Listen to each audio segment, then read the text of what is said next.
और आप देख रहे हैं नेक्स्ट 9 न्यूज। स्वागत है आपका हमारे खास प्रोग्राम में। हमारे साथ इस वक्त मौजूद हैं हमारे खास सहयोगी अमन जी, जिनसे हम सवाल लेना चाहेंगे बिहार की सियासत के बारे में। सबसे पहले आपको बता देते हैं कि बिहार में किस तरह से सियासी हलचल तेज हो चुकी है, क्योंकि जिस तरह से जेडीयू के अध्यक्ष और मुख्यमंत्री नीतीश कुमार ने जो बाजी पलट दी है, इंडिया ब्लॉक जो साफ तौर पर दावे कर रहा था कि इस बार इंडिया ब्लॉक की जीत पक्की है इन लोकसभा चुनाव में, लेकिन अब यही इंडिया गठबंधन कहीं ना कहीं टूटता बिखरता हुआ नजर आ रहा है और ये पहल कर दी गई है नीतीश कुमार की तरफ से। इस गठबंधन को नीतीश कुमार ने ही बनाने की पहल की थी और तोड़ने में भी नीतीश कुमार ही आगे निकले। अब ऐसे में जहां एक तरफ बीजेपी और जेडीयू का गठबंधन हो चुका है, इस गठबंधन में जिस तरीके से टूट नजर आई है, उसके बाद से अब यहाँ पर ये सवाल उठ रहे हैं क्या बीजेपी और जेडीयू के गठबंधन में भी टूट के आसार नजर आ सकते हैं, क्योंकि ये गठबंधन पहले भी टूट चुका था और राजद के साथ नीतीश कुमार ने गठबंधन कर लिया। अब सवाल यहाँ पर खड़े होते हैं कि इंडिया गठबंधन आखिरकार यहाँ पर क्या कुछ बाजी पलटते हुए नजर आ सकता है। राजद प्रमुख और बिहार के पूर्व मुख्यमंत्री लालू प्रसाद यादव और उनके बेटे पूर्व डिप्टी सीएम तेजस्वी यादव कोई बड़ा खेला कर सकते हैं। यहाँ पर एक और जो सवाल खड़े होता है वो ये भी है कि आखिरकार नीतीश कुमार के सबसे करीबी नेता, जिनका साथ 38 साल से हम देख रहे हैं, मुंगेर से सांसद ललन सिंह का, क्या वाकई में ललन सिंह अब नीतीश कुमार का खेल बिगाड़ते हुए नजर आएंगे। सवाल यहाँ पर अमन जी से लेना चाहेंगे कि बिहार में जो सियासत नजर आ रही है वो सियासत काफी ज्यादा सुर्खियों में बनी हुई है, क्योंकि देखा गया है कि ललन सिंह जो हैं आज चर्चा का विषय बने हुए।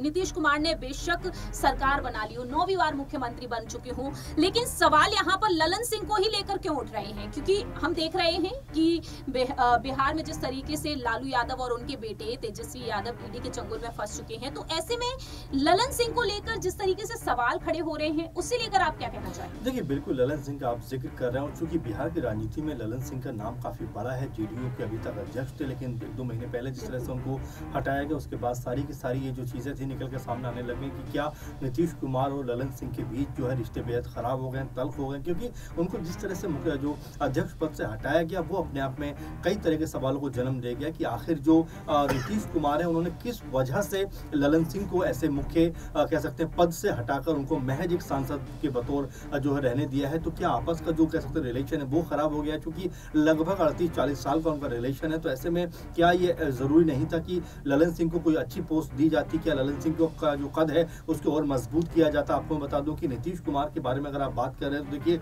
9 बार के वो मुख्यमंत्री हैं अब, और ऐसे में क्या एक बार मुख्यमंत्री वो ललन सिंह को नहीं बना सकते थे? क्या उप मुख्यमंत्री जो दोनों बीजेपी से बने हैं, क्या उसमें से एक नाम जेडीयू का नहीं हो सकता था? तो ऐसे कई तरह के सवाल हैं प्रांशु जो लगातार उठ रहे हैं और लगातार पूछे भी जा रहे हैं कि आखिर जो ललन सिंह है उन्होंने इस पूरी लड़ाई में, इस पूरी जद्दोजहद में क्या हासिल किया? क्योंकि अगर आपको याद हो या जो चीजें सामने हमारे आई हैं उसके मुताबिक जो ललन सिंह है हमेशा से पीएम मोदी के खिलाफ मुखर रहे हैं। आपको याद होगा पीएम मोदी के खिलाफ उन्होंने हमेशा से तीखे शब्दों का यूज किया है और उनके ऊपर हमेशा हमलावर रहे हैं। और यही बात है कि अब जबकि बीजेपी के साथ में उनका गठबंधन है तो हर एक को ये पूछ रहा है कि भाई अब ललन सिंह का क्या होने वाला है, क्या किस तरह से वो आगे बढ़ने वाले हैं, किस तरह से उनकी राजनीति जो है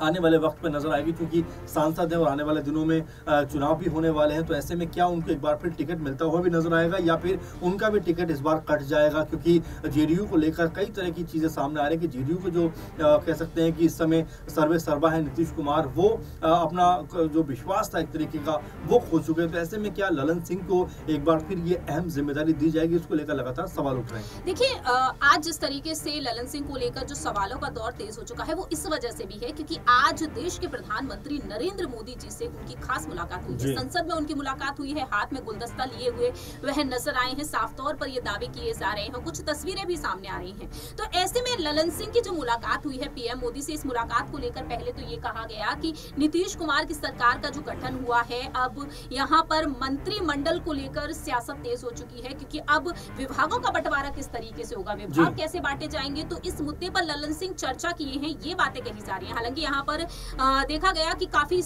कम समय ही वह पीएम मोदी से बात करते हुए नजर आए हैं और ऐसे में अब इस मुलाकात के कुछ सियासी मायने भी निकल रहे हैं। कैसे देख रहे हैं आप? जाहिर बात है प्रांशी, अगर आप पूरे मामले पर आप गौर करें तो पीएम मोदी से मिलना ही सबसे बड़ी बात है, क्योंकि यही ललन सिंह है जो जोरदार तरीके से उनके खिलाफ हमला बोला करते थे, हमेशा उनके खिलाफ मुखर रहते थे। लेकिन आज जिस तरह से उनकी मुलाकात हुई तो क्या ये माना जाए कि जो उनका अब तक का जितनी गलतियां थी उसको माफ करने के लिए पीएम मोदी ने उनको बुलाया था, या फिर आने वाले दिनों में कोई संकट पैदा ना हो उसको कह सकते हैं शॉर्ट आउट करने के लिए यहाँ पर बुलाया था? और क्या जो मंत्री विभाग यानी कि जो मंत्रालयों का जो कह सकते हैं बंटवारा है उसको लेकर कहीं प्रॉब्लम ना हो उसके लिए इनको बुलाया गया है? तो अब यहाँ पर ललन सिंह को जिस तरह से पीएम मोदी के सामने पाया गया है तो हर एक को यही बात को लेकर हैरान परेशान है कि अब ललन सिंह का कद और क्या मजबूत होगा, क्या उनके ऊपर अंकुश लगाया जाएगा, क्या जो जिस तरह से उन्होंने भाषणबाजी की थी तो क्या वो उसके लिए गए थे कि चलिए मैंने जो कहा उसके लिए मैं सॉरी बोलता हूँ, आपने जो कहा आप उसके लिए बोल दीजिए, और यहीं से मामला रफा दफा करते हैं? तो कई तरह के इसमें मसले निकल कर आने वाले हैं, क्योंकि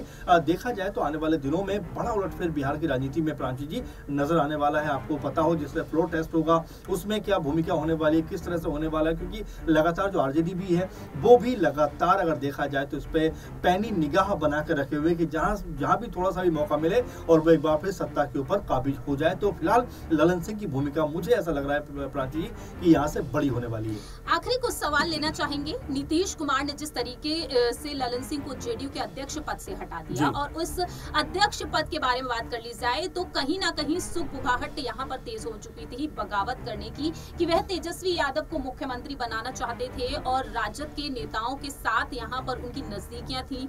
लालू यादव के साथ उनकी नजदीकियां बढ़ रही थी। अटकलें तो ये तक तेज हुई कि ललन सिंह जेडीयू के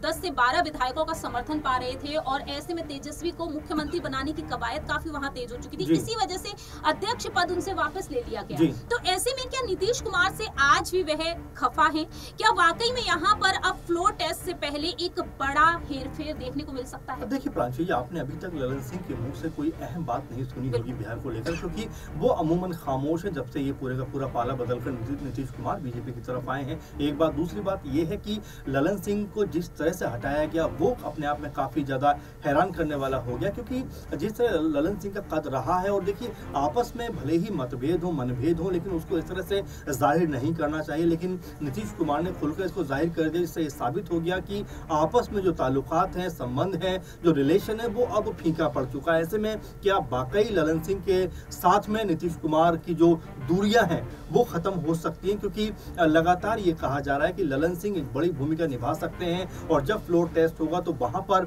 वो 10 से 12 विधायकों के साथ अगर अलग हो गए तो यहाँ पर जो बीजेपी जेडीयू की सरकार है वो गिरती हुई नजर आ जाएगी। तो फिर वही बात आएगी कि ललन सिंह को आप इस तरह इग्नोर नहीं कर सकते, दरकिनार नहीं कर सकते, क्योंकि अगर उनको आपने इस तरह दरकिनार किया तो आप ये मानकर चलिए कि बिहार में आपकी सत्ता आपके हाथ से छिन सकती है। आखिरी छोटा सा सवाल लेना चाहेंगे, क्या यहाँ पर अब ललन सिंह को लेकर जिस तरीके से अटकलें तेज हो रही हैं, कयास तेज हो रहे हैं कि कहीं ना कहीं राजद के साथ वह नजर आ सकते हैं, तो राजद की तरफ से यहाँ पर लालू यादव की तरफ से, तेजस्वी यादव की तरफ से क्या ललन सिंह के लिए कोई प्रस्ताव हो सकता है? क्योंकि राहुल गांधी की तरफ से जीतन राम मांझी को फोन किया गया, अफवाहें तो ये तक तेज हुई कि उनके बेटे संतोष सुमन को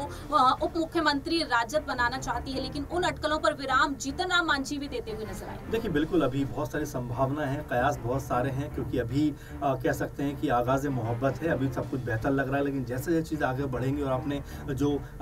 मंत्रालय बंटवारे की बात की, अगर मन मुताबिक नहीं मिला तो यहाँ पर गड़बड़ घोटाला हो सकता है। और यहाँ पर जो आरजेडी है वो इस मौके की तलाश में किसी भी तरह से वो सत्ता में अपनी वापसी करे, और अगर थोड़ा सा भी उसको क्लू मिला तो वहाँ पर वो सत्ता में दोबारा काबिज हो सकती है। तो फिलहाल अगर मगर की राजनीति के बीच में जो आरजेडी है उसने अपनी उम्मीदें नहीं खोई हैं। वैसे में क्या ललन सिंह यहाँ पर कोई बड़ा खेल कर सकते हैं, और क्या यहाँ पर एक बार फिर से आरजेडी के साथ मिलकर जो सरकार है वो आ सकती है? तो फिलहाल पूरे मामले पर अगर गौर करें तो नीतीश कुमार ने भले ही सरकार बना ली है, लेकिन ये जरूर कहना होगा कि आने वाले दिनों में उनकी सरकार के ऊपर संकट टला नहीं है। वाकई में अब यही देखना होगा कि आने वाले समय में ललन सिंह क्या वाकई में नीतीश कुमार की जो नई सरकार अब फिर से बन चुकी है उससे यहाँ पर देखा जाए गिराते हुए नजर आ सकते हैं, क्या कोई खेल वह करते हुए नजर आ सकते हैं, ये वक्त के साथ साथ ही जानेंगे। फिलहाल इस खास प्रोग्राम में इतना ही, बाकी की तमाम अपडेट्स के लिए आप देखते रहिए नेक्स्ट 9 न्यूज।